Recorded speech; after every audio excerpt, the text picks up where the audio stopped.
Avant de plonger dans cette histoire incroyable, pensez à vous abonner à la chaîne et à activer la cloche.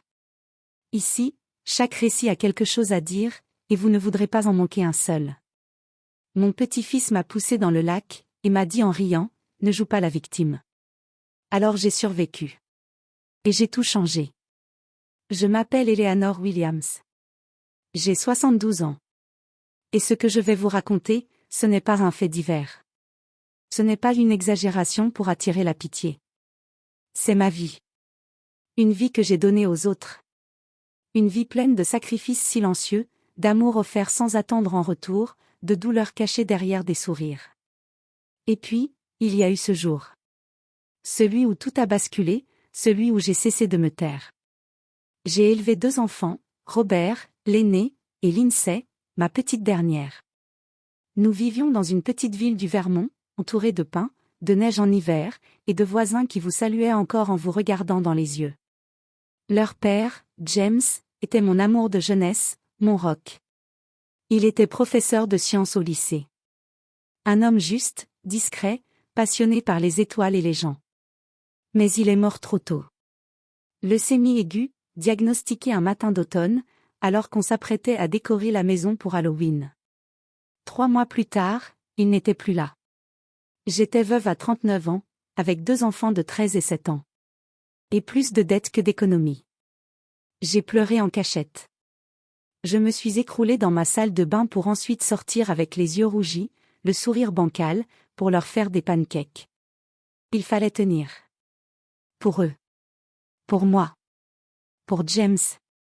J'ai repris mon travail à la bibliothèque municipale. 35 ans passés entre les rayons, les livres cornés, les enfants qui chuchotent et les lycéens qui viennent tricher sur les ordinateurs. Ce n'était pas glorieux, mais c'était honnête, stable, utile. C'était aussi un refuge. J'aimais ce calme, cette odeur de papier, ce sentiment de transmettre. J'ai tout donné à Robert et Lindsay. Chaque centime. Chaque minute. Chaque battement de mon cœur.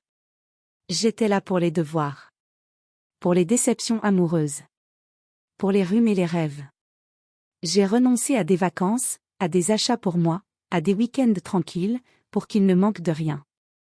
Quand Robert est entré à l'université, j'ai vendu les bijoux de ma mère pour compléter ses frais. Quand il a décroché son premier poste, j'ai pleuré de fierté dans ma cuisine, seule, avec ma tasse de thé. Et puis, il a rencontré Déborah. J'étais heureuse. Vraiment. Elle était belle, élégante, brillante.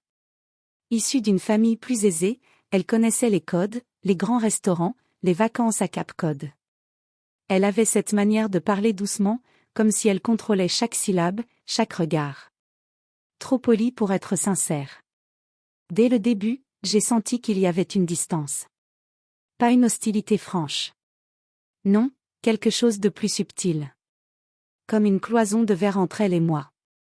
Elle me saluait avec des sourires millimétrés, m'appelait toujours « Madame Williams », même après le mariage, et changeait de sujet dès que je parlais trop longtemps de Robert enfant. Je n'étais pas méchante. Juste, effacée. Mais je me suis tue. J'ai pensé, c'est leur vie maintenant. Ne sois pas cette belle-mère intrusive qu'on déteste. Et puis, un jour, Ethan est né. Ah, ce petit. Je me souviens de la première fois que je l'ai tenu dans mes bras.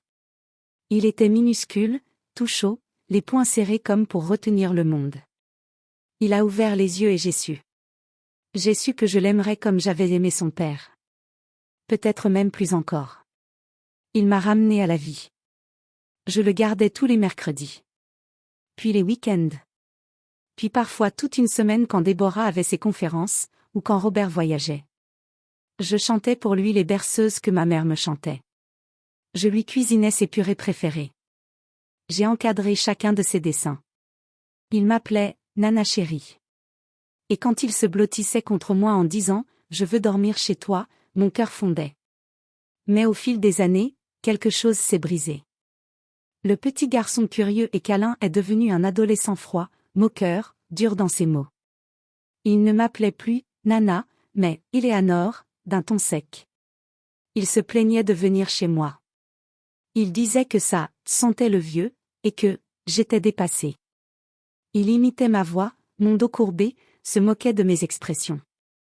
Une fois, je l'ai surpris en train d'imiter ma démarche devant ses cousins, en boitant exagérément. Il riait aux éclats. J'ai regardé Robert. Il était là. Il a vu. Il n'a rien dit. Rien. Pas un mot pour me défendre.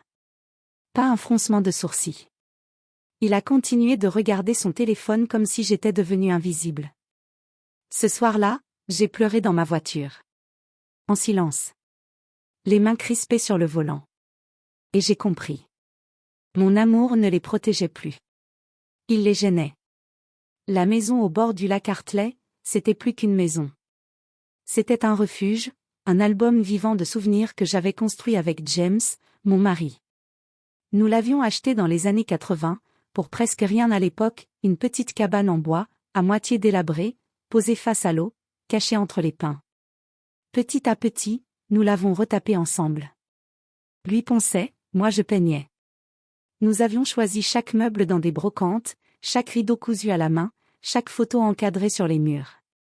On entendait les lounes chanter au crépuscule, on faisait griller des guimauves l'été, on y lisait blottis contre le feu l'hiver. C'est là que nos enfants ont appris à nager, là que James m'a offert ma dernière bague pour nos 25 ans. Là qu'il a prononcé ses derniers mots. Ce lieu, c'était son souffle, c'était sa voix, c'était lui. Cette année-là, en août, j'ai ressenti un vide. Les appels se faisaient rares. Les visites encore plus. Lindsay était à Seattle. Robert, il m'écrivait des textos expéditifs. Alors j'ai eu une idée, et si je rassemblais la famille au lac, comme autrefois? Un week-end, juste un. Pour renouer.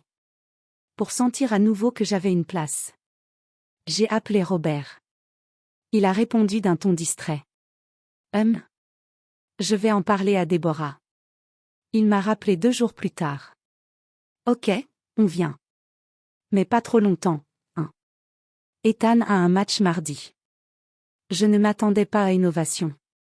Mais j'aurais aimé qu'il semble content. Peu importe. J'ai nettoyé la maison de fond en comble. J'ai lavé les draps à la lavande, ciré les vieux meubles, vidé la barque, accroché une guirlande de lanternes autour du porche, comme avant. Et j'ai cuisiné. Des pancakes aux myrtilles fraîches, comme Ethan aimait à 6 ans. Un chili épicé, mijoté pendant des heures. J'avais même acheté une nouvelle nappe à carreaux rouges. Tout ça pour leur faire plaisir, pour me sentir encore utile, pour retrouver mes racines de mère et de grand-mère. Ils sont arrivés un vendredi en fin d'après-midi, dans un 4x4 flambant neuf. La musique hurlait. Ils riaient fort. Robert m'a embrassé à peine, déjà distrait par son téléphone. Déborah est descendue, lunettes de soleil sur le nez, en soupirant. Elle m'a tendu un sac. Où est la chambre la plus éloignée de la cuisine? J'ai besoin de silence pour mes réunions Zoom. Ethan, lui, a regardé autour de lui comme s'il débarquait dans une cabane de pêcheurs abandonnés. On dort vraiment ici? C'est vintage. Je me suis forcée à rire. Tu disais magique quand tu étais petit. Il m'a jeté un regard étrange. Ouais, quand j'avais 6 ans. Toute la soirée, j'ai fait de mon mieux pour ignorer les regards en coin, les silences pesants. Déborah a passé son temps sur son téléphone à scroller Instagram. Robert lisait des emails, répondait à des appels. Ethan se moquait de tout. De ma nappe, on dirait un pique-nique géant. De mon pull, il date de la guerre froide? De ma voix, tu parles toujours comme dans les vieux films. Chaque remarque me coupait un peu plus profondément, comme une lame invisible. Et Robert ne disait rien. Il souriait même, parfois. Comme si c'était normal. Le dimanche après-midi, le soleil était au zénith. Une chaleur lourde flottait sur le lac. Le genre de moment où, autrefois, James et moi allions lire à l'ombre du vieux chêne. Déborah dormait dans une chaise longue. Robert s'était enfermé dans la chambre pour une vidéoconférence. Ethan s'est approché de moi alors que j'arrosais les géraniums. Viens faire un tour sur le ponton avec moi, Nana. J'ai relevé la tête, surprise. Cela faisait longtemps qu'il ne m'avait plus appelé ainsi. Bien sûr, ai-je dit, avec un petit sourire. Nous avons marché en silence, côte à côte, jusqu'au bout du vieux ponton en bois. Le lac brillait, immobile. Un léger vent agitait les feuilles. Je me suis senti paisible, presque ému. Puis, sans prévenir, Ethan s'est arrêté. Il s'est retourné vers moi.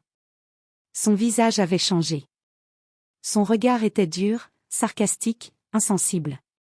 Et il m'a dit. Tu tiens encore debout, non? Je n'ai pas eu le temps de comprendre. Ni de réagir. Ses deux mains m'ont violemment poussé. Dans le ventre. Comme un choc. Brutal. Sec. Mon corps a basculé en arrière. Le ciel a tourné. Le bois du ponton a disparu. Et j'ai chuté. Plouf. Le froid m'a saisi immédiatement. Mes vêtements m'alourdissaient. Ma tête a heurté quelque chose sous l'eau. J'ai paniqué. Mon cœur battait à tout rompre. J'ai tenté de remonter. De respirer. Mais mes bras s'agitaient dans le vide. Je coulais lentement. Et puis, dans le brouillard de l'eau, j'ai entendu une voix. Floue. Lointaine. Déformée par l'écho liquide. Mais je la reconnaîtrai entre mille. Celle de mon petit-fils. Ne joue pas la victime. Il riait. Il riait. Pendant que je me débattais. Pendant que je suffoquais. Pendant que je me noyais. Mon propre petit-fils riait. Je ne sais pas combien de temps je suis resté sous l'eau. Le temps n'avait plus d'unité. Il s'était dissous dans le bruit sourd du lac, dans le martèlement de mon cœur, dans le silence absolu de la panique. Mes bras battaient l'eau sans logique, mes jambes ne répondaient plus. Une douleur vive me traversait les côtes, et ma gorge brûlait déjà du manque d'air. Je voulais crier. Je voulais vivre. Mais tout ce que je sentais, c'était le poids glacé de la trahison. Et puis, une silhouette est apparue au-dessus de moi. Floue, mouvante, auréolée de lumière comme dans un rêve. Des bras m'ont saisi. Fortement. J'ai senti qu'on me remontait. J'ai toussé, suffoqué, recraché de l'eau. Je me suis accroché à cette présence comme à la vie elle-même. Ce n'est que plus tard que j'ai su, c'était Margaret Connors, une voisine, veuve elle aussi, qui pagayait tranquillement sur le lac dans son vieux canoë jaune. Elle m'avait vu tomber. Elle avait tout vu.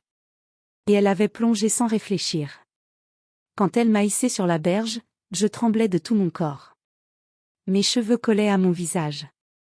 Mes mains étaient griffées, mon pull arraché. Ma poitrine me brûlait à chaque respiration. Et ma dignité s'égouttait avec chaque goutte d'eau qui tombait de mes vêtements. Ethan était resté sur le ponton. Figé. Il ne criait pas. Il ne courait pas. Il regardait. Droit devant lui, comme un acteur sorti de son rôle. Puis, en s'approchant enfin, il a marmonné. Elle a trébuché. Je crois. Sa voix était blanche. Vide. Comme s'il ne réalisait pas ce qui venait de se passer. Ou peut-être qu'il réalisait très bien, mais qu'il ne ressentait rien. Margaret m'a couverte de sa serviette. J'étais en état de choc. Je ne pouvais plus parler. Mes doigts tremblaient, mes dents claquaient. Mon propre petit-fils m'avait poussé dans l'eau pour se moquer. Et il n'avait même pas levé un doigt pour me sauver. Quelques heures plus tard, j'étais à l'hôpital de Burlington, allongée sur un brancard, grelottante, perfusée, enveloppée dans des couvertures trop fines. Les infirmières m'ont traitée avec douceur. Mais chaque geste réveillait la douleur dans mon flanc gauche. Côte fêlée. Hématomes multiples. Contusion à la nuque. Vous avez eu de la chance, Madame Williams. À votre âge, ça aurait pu être bien pire. À votre âge. Ces mots résonnaient comme un coup près. Robert est arrivé en début de soirée. Il est entré dans la chambre sans un mot, les bras croisés, le regard fermé. Il n'a pas couru. Il n'a pas posé de questions. Il n'a pas pris ma main.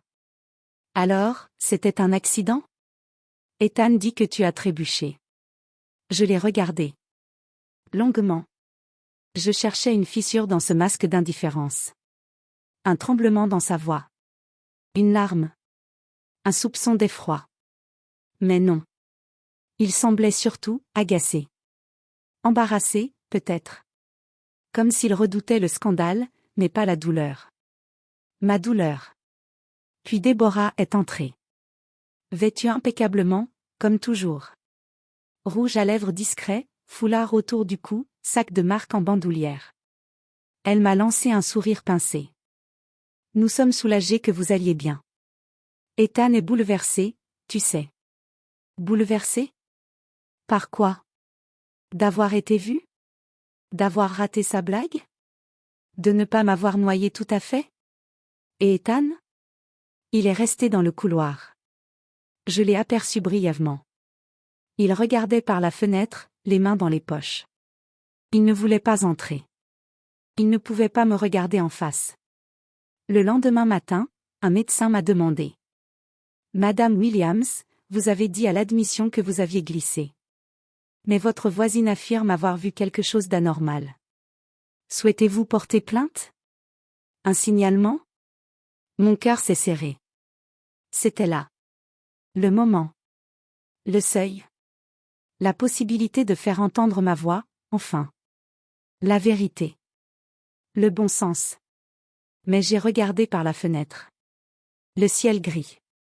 Les sapins immobiles. Et j'ai dit. Non. J'ai simplement glissé.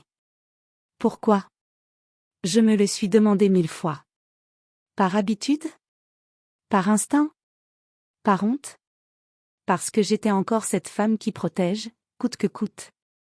Parce que dans mon cœur, quelque part, je pensais encore que si je dénonçais Ethan, je détruirais ce qui restait de ma famille. Mais ce jour-là, en disant cela, je me suis trahi une dernière fois. Et ce fut la dernière fois. De retour chez moi, la porte se referma derrière moi avec un bruit sourd qui résonna comme un verdict. Ce jour-là, quelque chose en moi s'est brisé, une part de moi s'est éteinte, froide, désabusée. Cette femme tendre, généreuse, prête à tout pour sa famille, à qui tout avait toujours été demandé, à qui tout avait été donné, elle avait atteint le point de rupture. Mais, dans ce silence lourd, une autre chose a commencé à s'éveiller. Une lueur glacée de lucidité, comme une flamme vacillante dans l'obscurité. Une voix intérieure qui murmurait, « Il est temps. Il est temps de te protéger, Eleanor. » J'ai repensé à tout ce que j'avais fait pour eux. Mes économies de toute une vie, chaque centime soigneusement mis de côté pour leurs études, pour leur avenir. L'université de Robert, coûteuse, mais je ne voulais pas qu'il manque de rien. Les allers-retours à Boston pour voir Lindsay. Les cadeaux, les assurances, les rendez-vous chez le médecin. Quand ils avaient voulu acheter leur maison, c'est moi qui avais avancé la compte, sans rien demander, parce que je voulais les voir heureux, stables. Même la piscine, ce petit luxe dont ils se vantaient auprès de leurs amis, venait de mon compte en banque. Et eux, qu'avaient-ils fait pour moi? Que avaient-ils fait, alors que je me noyais littéralement dans la douleur et l'indifférence? J'ai senti une colère lente, sourde, s'installer. Une colère juste et nécessaire. Une colère qui brûle, mais qui éclaire. Alors, j'ai décidé de changer les choses. J'ai pris rendez-vous avec un notaire. Assise face à lui, dans son bureau au mur couvert de diplômes, j'ai signé des papiers qui transformaient ma vie. La maison du lac, que j'avais tant aimée, était mise en vente. Je modifiais mon testament, retirant Robert et Ethan de toutes mes volontés. J'ouvrais un compte bancaire à mon nom seul, un refuge secret, où personne ne pourrait mettre la main. J'ai même fait un don conséquent à une association locale qui aide les femmes âgées maltraitées ou abandonnées par leur famille, comme moi. Et puis, il y avait cette urgence à parler. À ne plus garder ce poids dans le silence. Je suis allée dans un centre communautaire pour femmes seniors. Un endroit chaleureux, où les histoires s'échangent entre tasses de café et châles tricotés.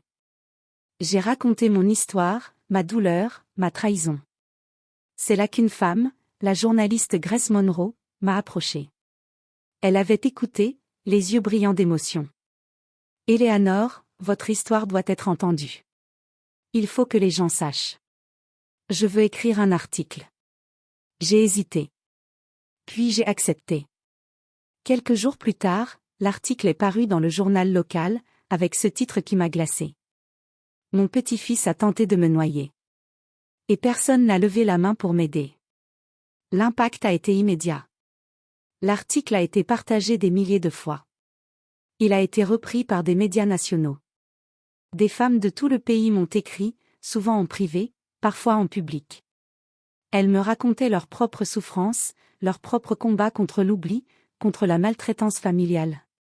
Certaines pleuraient en disant « merci ». Certaines se disaient moins seules. Certaines disaient que mon courage leur donnait la force de parler. Et moi, pour la première fois depuis longtemps, je ne me sentais plus victime. Je me sentais vivante. Car en brisant le silence, j'avais repris le contrôle. J'avais repris ma dignité. La publication de l'article a eu l'effet d'un séisme silencieux, qui s'est propagé bien au-delà de notre petite ville. Le lycée d'Ethan, une école privée UP qui misait beaucoup sur son image, n'a pas tardé à réagir. La direction a ouvert une enquête interne, convoqué Ethan, les enseignants, les témoins. Le témoignage de Margaret Connors a été retenu. Les réseaux sociaux s'étaient déjà emparés de l'affaire, certains jeunes élèves partageaient l'article avec des commentaires choqués. Et puis, la bourse de football d'Ethan a été suspendue. Sans le soutien financier de l'école, ses chances d'intégrer l'université avec un programme sportif s'étaient envolées. Sa réputation aussi. On ne lui souriait plus dans les couloirs. On le regardait. On murmurait. Certains l'évitaient. D'autres le confrontaient. Robert, quant à lui, a reçu 2 lettres officielles de rupture de contrat. 2 entreprises avec lesquelles il travaillait depuis des années.